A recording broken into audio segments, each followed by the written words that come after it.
తెనాలిలో ఏదైతే అక్కడ పోలీసులు రౌడీ షీటర్లను కొట్టడానికి నేనైతే సమర్థిస్తాను కూడా. అయితే అక్కడ కులం పేరుతో చూడకూడదు, నేర చరిత అనేదే చూడాలన్నది నా భావన. అయితే అట్ ద సేమ్ టైం మంచిని మంచిగా చెప్పుకోవాలి, చెడుని చెడుకోవాలి, ఎవరి అభిప్రాయం వాళ్ళకు ఉంటుంది. ఇప్పుడు దాని మీద చివరికి ఏబి వెంకటేశ్వరరావు గారు కూడా తప్పు పట్టింది చూసాం.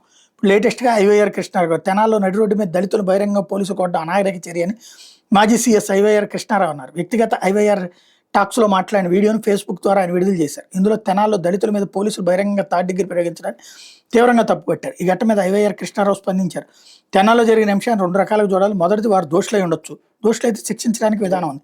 కానీ ఈ రకంగా నడి రోడ్డుపై బహిరంగంగా దళితులు కొట్టడం అనాగరికమే. ఎందుకు ఇలా చేశారా అంటే తెలియదు. వాళ్ళు డిజర్వింగ్ అన్డిజర్వింగ్ అనేది వదిలేస్తే, ఏదైనా తప్పు చేస్తే న్యాయ చట్ట ప్రకారం చర్య తీసుకోవాలి తప్ప ఇలా చట్టాన్ని చేతుల్లోకి తీసుకోకూడదు. అయితే ఈ ఘటన ఎల్లో మీడియా మరోలా వక్రీకరిస్తూ ముందుకు తీసుకుపోవడం బాధాకరం. తిమ్మిని పంపించేయడంలో ఎల్లో మీడియాను మించిన వాళ్ళు లేరు. ఇదే ఘటన ఎక్కడైనా బహిరంగంగా దళితులు పోలీసులు కొట్టుంటే పెద్ద ఇష్యూ అయ్యేది. ఏదేమైనా నడి రోడ్డు మీద బహిరంగంగా పోలీసులు కొట్టడం మానవత్వం అంగీకరించదు.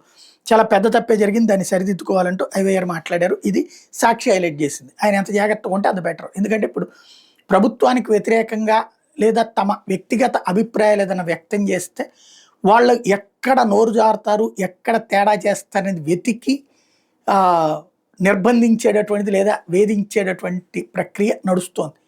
అది సామధాన భేద దండోపాయాల్లో నడుస్తోంది. ఇంతకుముందు కూడా ఐవైఆర్ గారి క్యారెక్టర్ అసాసినేషన్ చాలాసార్లు జరిగింది.